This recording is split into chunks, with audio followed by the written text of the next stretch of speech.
Most people would have turned the lock and pretended they didn't hear the knocking. But one woman didn't, and the world found out what happened next. The wind was hitting the house so hard that it sounded like someone was dragging metal across the walls. Snow wasn't just falling, it was piling sideways, sticking to the windows until Mariana Cole could barely see past her own reflection. It was close to midnight in rural Montana, the kind of night when even the highway goes silent and every neighbor disappears behind locked doors. Mariana stood in her kitchen, wearing a thick sweater with a stain on the sleeve she hadn't bothered trying to fix. Her 11-year-old son, Drew, was upstairs, finally asleep after complaining that the power kept flickering. She tried to warm her hands around a mug of instant coffee, even though it had already gone cold. The wood stove in the living room was the only thing keeping the house from turning into a freezer. She wasn't expecting anything, not visitors, not phone calls, definitely not this. The first knock wasn't even a knock. It was more like someone hitting the door with the side of their arm. Then came another harder this time.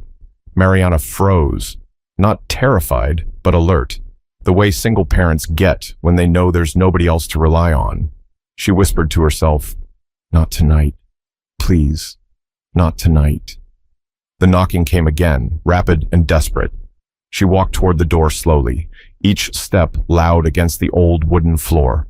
The house was small, 2 bedrooms, 1 bathroom, and walls thin enough that Drew could hear everything if he wasn't in such deep sleep.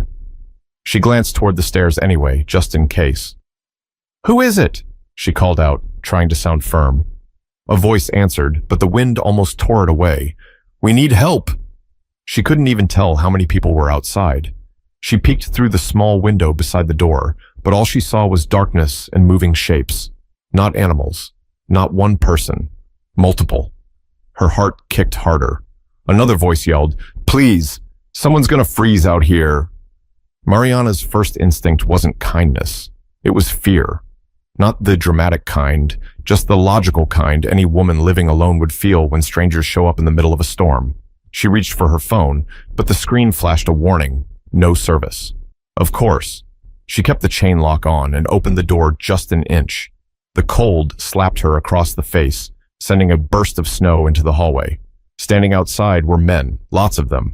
Their jackets were covered in ice, and their beards held frozen breath. Some didn't even have gloves. Behind them, she could barely make out motorcycles tipped over in the snow, half buried like abandoned toys. A man closest to the door tried to smile, but his lips were shaking too hard. "Ma'am," he said, voice cracking, "we're not here for trouble. Our bikes slid out. The road's shut down. The gas station in town is locked up. We need heat before someone passes out." Mariana didn't respond right away. She looked at their faces, red, raw, exhausted. These weren't kids messing around. They weren't drunk. They were freezing. "How many of you?" she asked. 25, another man answered. She repeated it in her head. 25. Inside her house, with barely any food and a stove that needed constant feeding? "No," she almost said out loud. But then she noticed one of the men leaning against another, barely able to stand. His eyes looked unfocused, like he wasn't fully present anymore. Mariana swallowed hard. She knew what hypothermia looked like. Years ago, Drew's father had worked search and rescue before leaving their lives behind. She remembered the symptoms because he talked about it more than he talked about anything else. She opened the door wider, just a little. "Don't touch anything. Don't go upstairs. You come in, you stay in the living room. Understood?" A few of them nodded fast, like they didn't want to risk losing the chance. The cold air rushed in as they stepped through the door one by one, boots dripping onto the floor. The house suddenly felt smaller than it ever had. Mariana's heart was beating so fast she could hear it in her ears. She didn't know these men. She didn't know what they wanted. All she knew was that they were desperate, and she had made a choice she couldn't take back.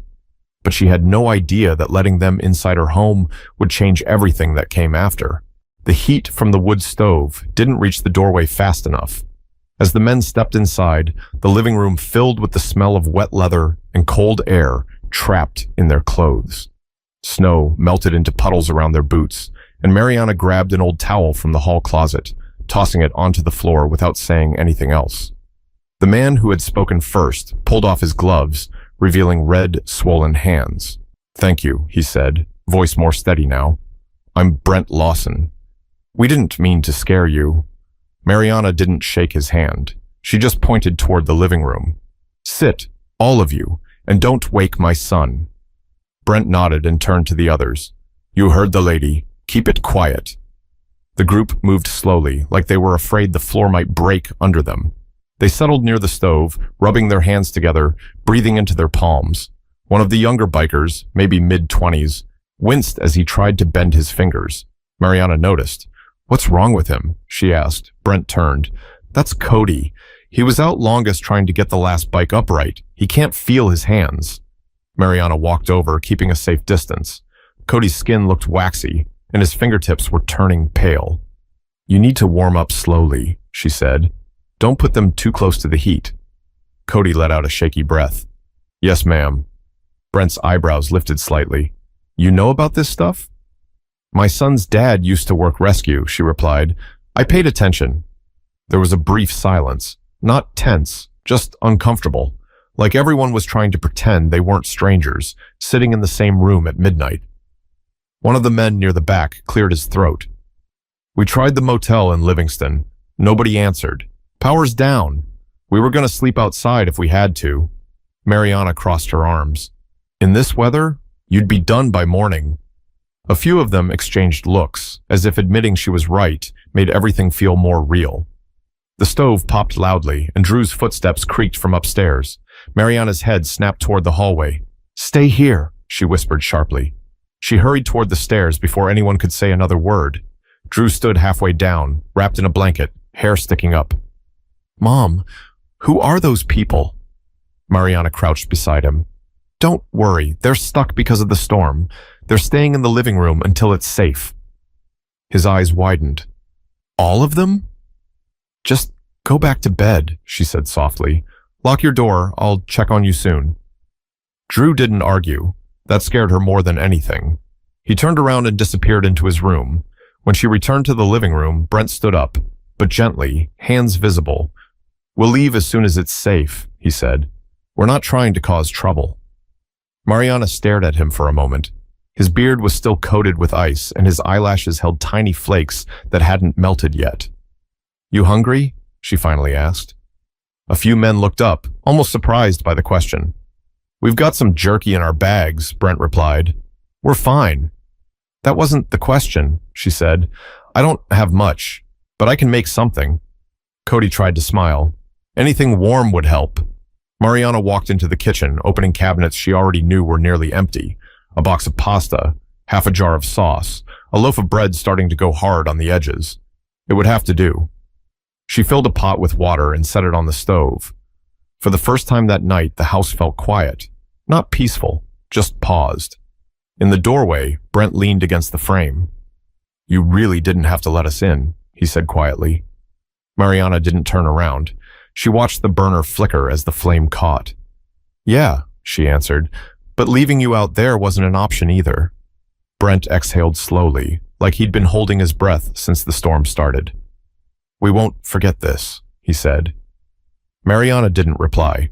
She just kept stirring the pot, pretending her hands weren't shaking. But the longer the night went on, the more she realized the danger wasn't only outside, because trust doesn't come easy when strangers are sitting in your living room.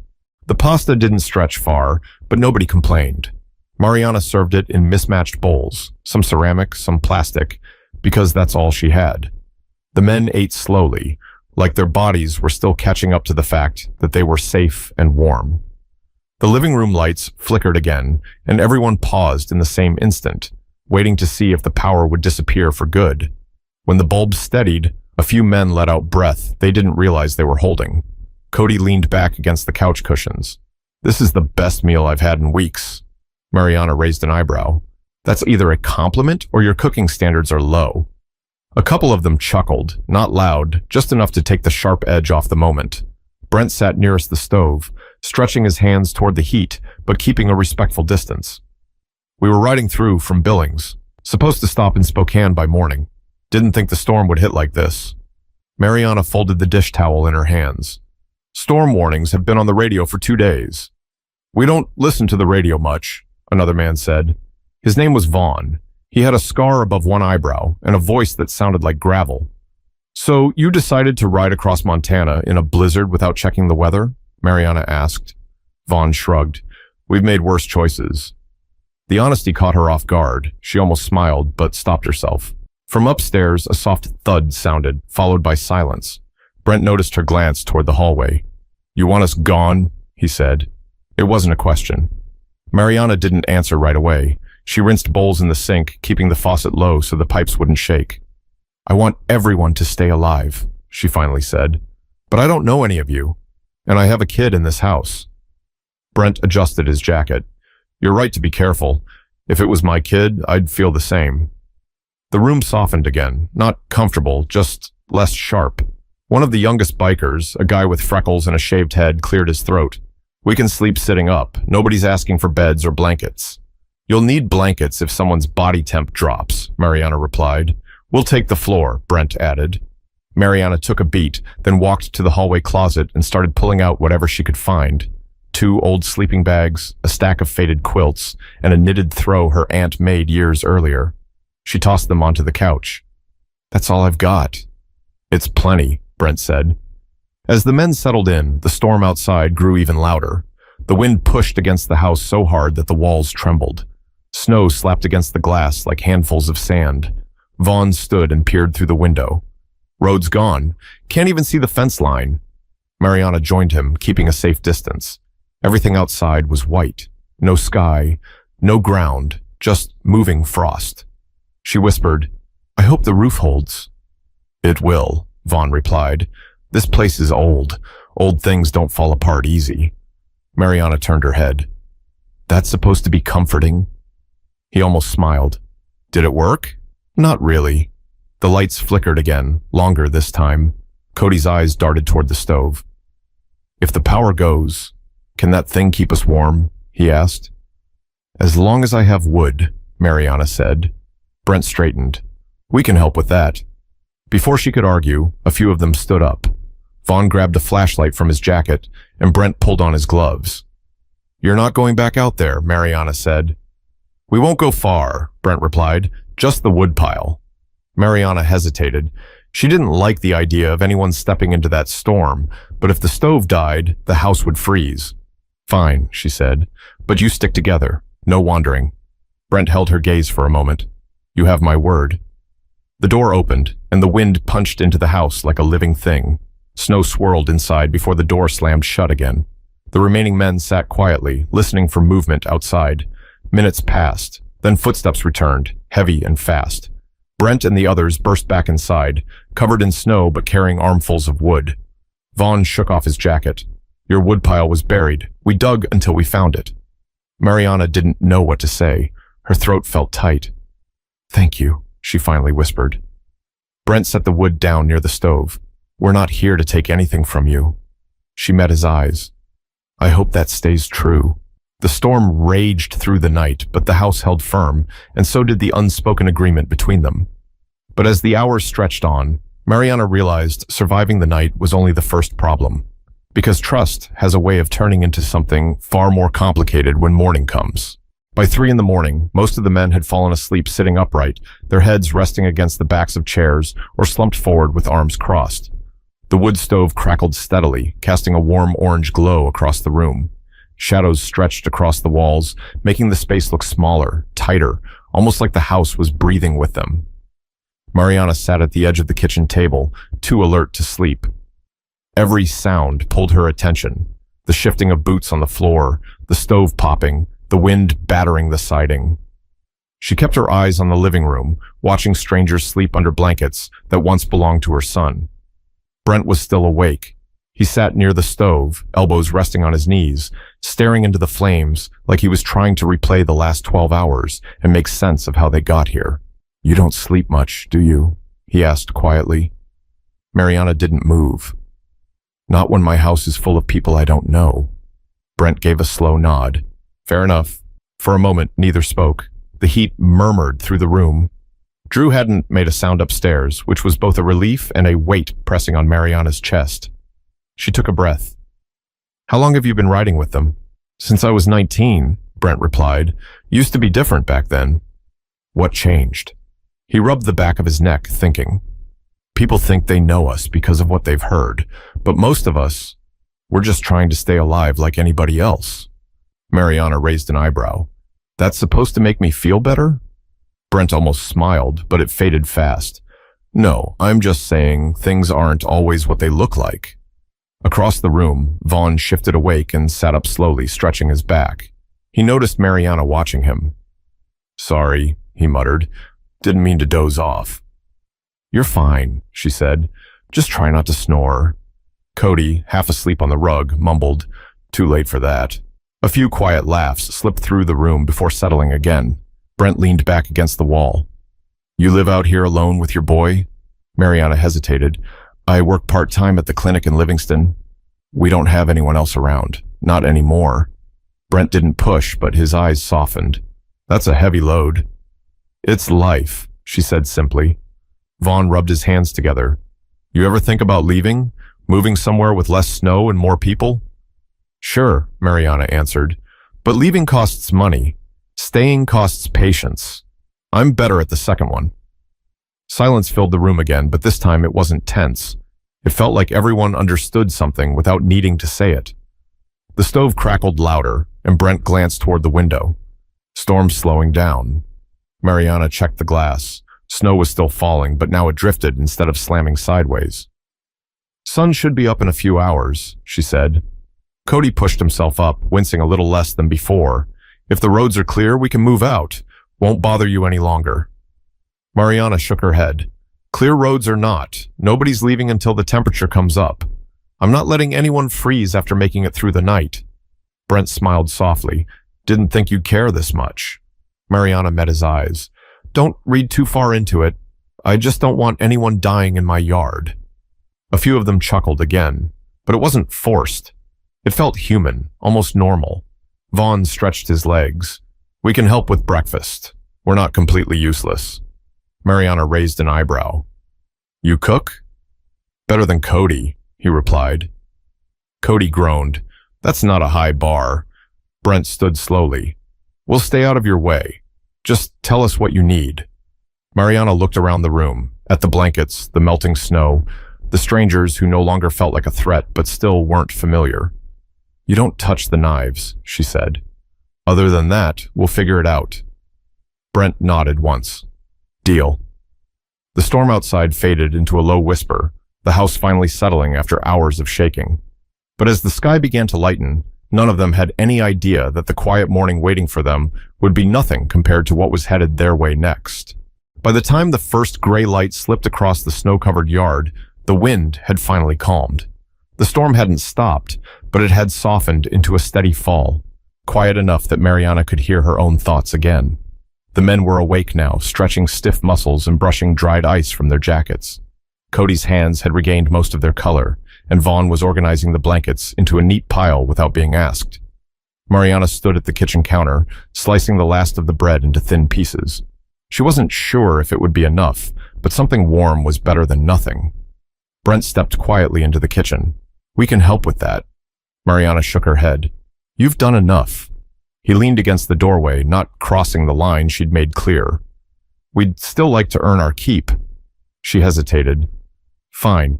Toast these on the stove, but don't burn anything. Brent smirked. No promises. When the bread began browning, the smell drifted through the house, waking Drew before Mariana could go check on him. He came downstairs slowly, still wrapped in his blanket, stopping when he noticed all the men watching him. Brent stepped back, giving him space. Morning, kid. Drew looked at his mom for reassurance. Mariana nodded. They're leaving soon, she said gently. It's all right. Drew swallowed and walked into the kitchen, sliding into a chair. Can I have some? Of course, Mariana answered, placing a slice on a plate. Cody tried to wave at him with his bandaged hand. Sorry if we scared you last night. Drew didn't speak, but he gave a small nod. Breakfast was simple. Toast, heated canned soup, and water warmed in a pot. But the room felt lighter than it had hours ago. The men talked quietly among themselves, discussing routes and weather patterns like they hadn't just lived through a night that could have ended badly. After they finished eating, Brent helped stack the bowls in the sink.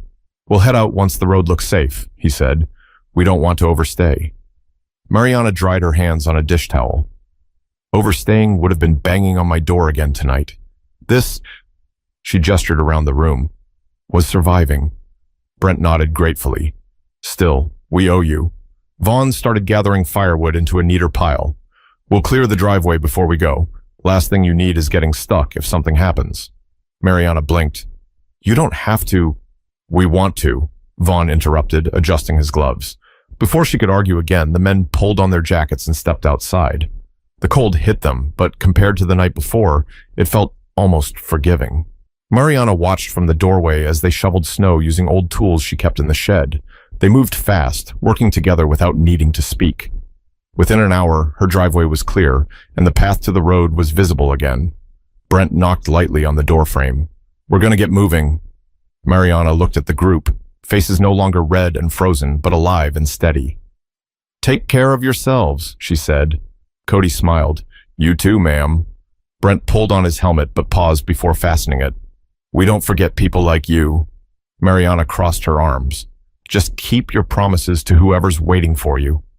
Brent gave a single, thoughtful look. Not dramatic, just real, and joined the others. The engines started one by one, low and controlled, nothing like the roaring pack she expected. They didn't rush. They didn't tear out of the driveway. They left carefully, almost respectfully, fading into the quiet, snowy road. Mariana stood there long after they disappeared, breathing in air that felt too still.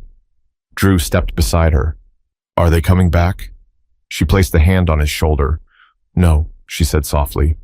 That was the end of it. But even as she spoke, a small uneasiness tugged at her chest. Not fear, just the strange feeling that life had shifted in some direction she couldn't see yet. She closed the door and locked it, thinking the chapter was finished. But sometimes, the things we think are over are only waiting for the right moment to return, and this wasn't the end of anything. The house felt strangely empty once the last motorcycle faded into the distance. Mariana closed the curtains and tried to pretend everything was normal again, but normal didn't return as easily as she hoped. The living room still smelled like smoke and leather, and the blankets they used were piled on the couch, waiting to be washed. She moved through the house slowly, picking up bowls, wiping the counters, doing the kinds of chores people do when they're trying not to think too hard. Drew sat at the kitchen table with his cereal, staring at the window like he was waiting for something to reappear. You're quiet, Mariana said. Drew stirred his spoon. It's weird that they're gone. You didn't even know them, she reminded him gently. Yeah, but it feels like the house is too big now. Mariana didn't respond.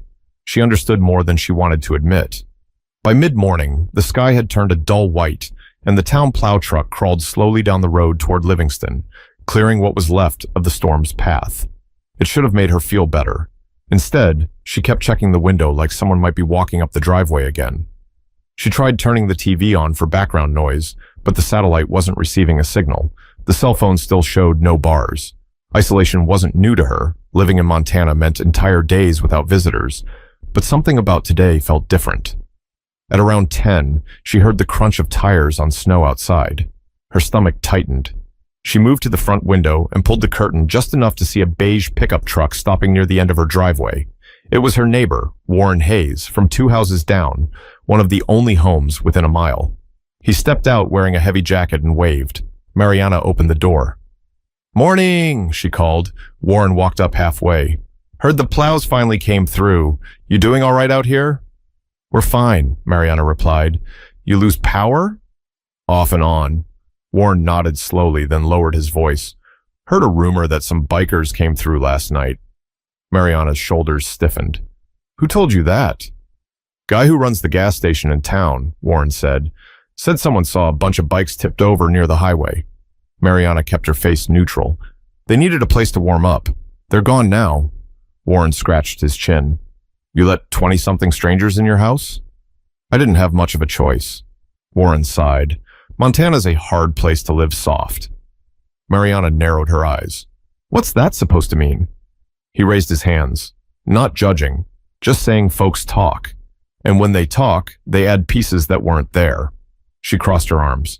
Well, nobody needs to add anything about me. Warren nodded. I'll keep it quiet. Just wanted to check on you. Mariana softened slightly. Thanks. He headed back to his truck, but paused before getting in. If anything weird happens, call me. I'm only 5 minutes up the road. All right, she said. The truck pulled away, leaving the road empty again. Drew came to the doorway.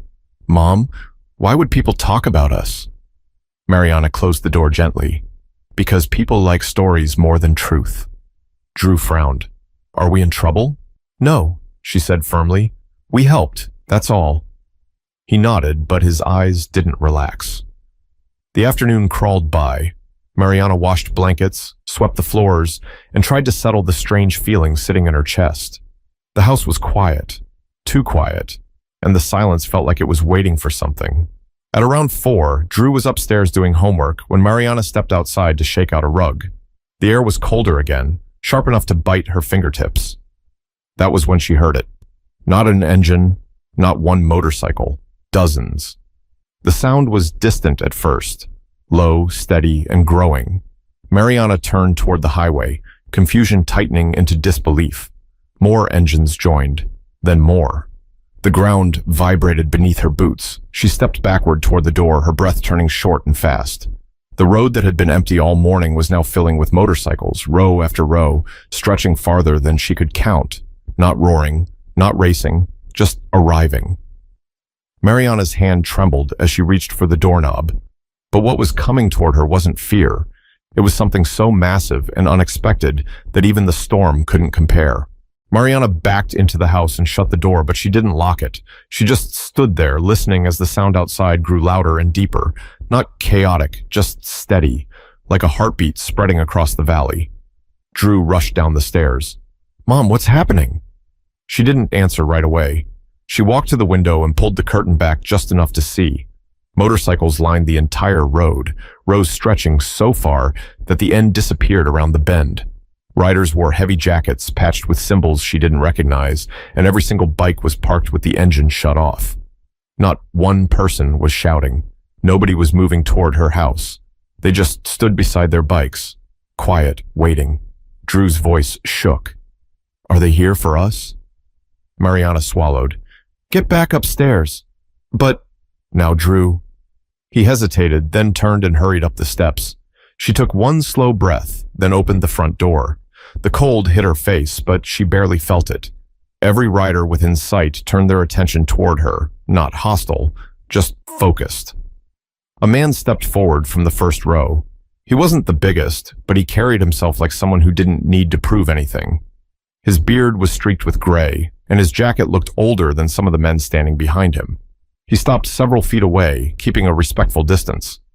You, Mariana Cole? He asked. His voice wasn't loud, but it carried across the entire crowd. Yes, she answered, her own voice steady, even though her hands were shaking inside her pockets. The man nodded once.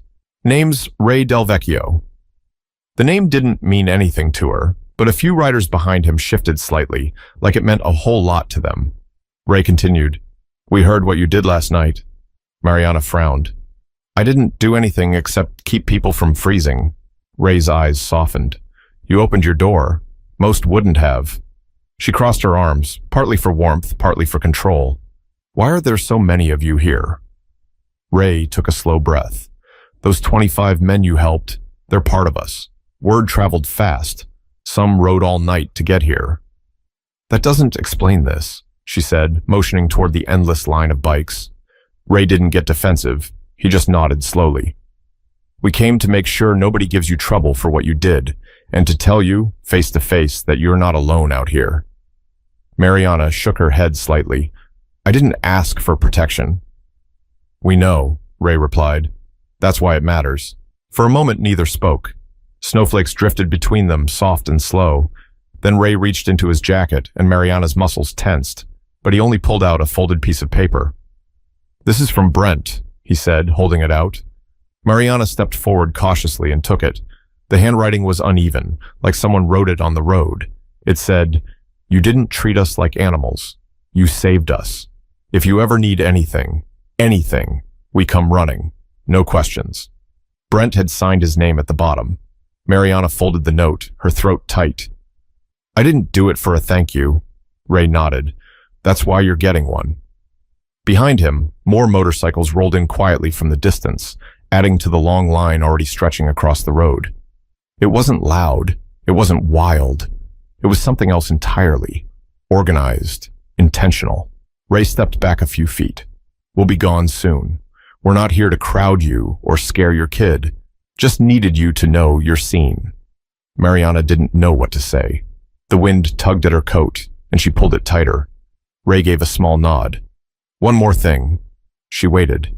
You ever need help, whether it's a broken fence or something bigger, you call the number in that note. Someone will answer. Doesn't matter what time it is. Mariana stared at him.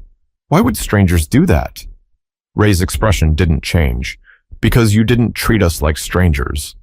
He turned and walked back toward his bike. As he did, every rider followed his lead, mounting their motorcycles without a single signal spoken aloud. Engines started, not roaring, but steady, rolling away in long, organized rows. Drew appeared at the window upstairs, watching with wide eyes as the road slowly emptied. Within minutes, the crowd was gone, leaving only silence and tire tracks cutting through the snow. Mariana stood alone on the porch, the note still in her hand, unsure whether to feel relieved or overwhelmed. But what she didn't realize yet was that their visit wasn't the real ending. It was only the beginning of how her small act would ripple through lives far beyond her own. Mariana closed the door slowly, like shutting it too fast might erase everything that just happened. The house was quiet again. No engines, no voices, no strangers breathing warmth into the walls. Drew came downstairs, stepping softly as if the floor might make noise it shouldn't. Are they really gone? He asked. Mariana held up the folded note. Yeah, they're gone. Drew stared at it. What did it say? She handed it to him without speaking. Drew read it silently, then looked up with a confused kind of seriousness only kids have. They want to help us? Mariana gave a half shrug. Looks that way. He studied her face. Are you scared? She took a moment before answering. I don't know what I am. Drew sat beside her. I'm not scared, he said, though his voice wasn't fully confident. She placed an arm around his shoulders. You don't have to pretend. They sat in silence for a few seconds, just listening to the house settle. The wood stove crackled softly, and the leftover warmth wrapped around them like a blanket that didn't quite reach the edges. Later that afternoon, Mariana stood outside, sweeping the front steps. The air felt different. Not lighter, not heavier, just changed. The snow on the road was marked with hundreds of tire tracks, lines crisscrossing like someone had drawn paths without considering where they led. Warren's pickup appeared again, slowing to a stop at the end of the driveway. He rolled down his window. You all right? He called. Mariana leaned on the broom. Why does everyone keep asking me that? Because nobody's ever seen what happened today, he said. Not out here. She didn't argue. Warren stepped out of the truck and walked up a few feet. You need anything? We're fine. He nodded, but didn't move yet. My wife was talking about bringing you a casserole later, not because of the bikers, because the storm wiped out half the pantry. Mariana blinked. She doesn't need to do that. She wants to, he replied. Let people be decent sometimes. Mariana didn't say yes. She didn't say no either. Warren gave a small wave and walked back to his truck. Inside, Drew was sitting at the kitchen table, sketching something on notebook paper. When Mariana stepped in, he turned the page around. It was a drawing of motorcycles, dozens of them, lined up along a road. In the center was a small house, with smoke coming from the chimney. I wanted to remember, he said quietly. Mariana brushed her thumb across the corner of the page. It won't always feel this big. It already doesn't, Drew said. Last night felt bigger. She smiled a little. Yeah, it did.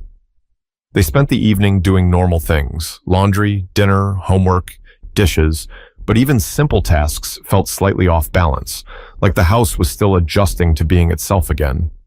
As the sky turned dark, Mariana stepped onto the porch one more time. The cold pressed against her coat, but she didn't move right away. She looked out at the road, now empty except for the fading tracks that would be gone by morning. She thought about Brent, about the frost in his beard and the gratitude in his voice. She thought about Ray, speaking calmly while hundreds waited behind him. She thought about every moment she could have closed the door, every instinct that told her not to trust a single person standing in the snow. She whispered to the air, "Why me?"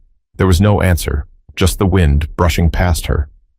Later that night, after Drew was asleep, Mariana sat at the kitchen table with the note unfolded in front of her. She traced the writing with her finger, not the words, but the pressure behind them.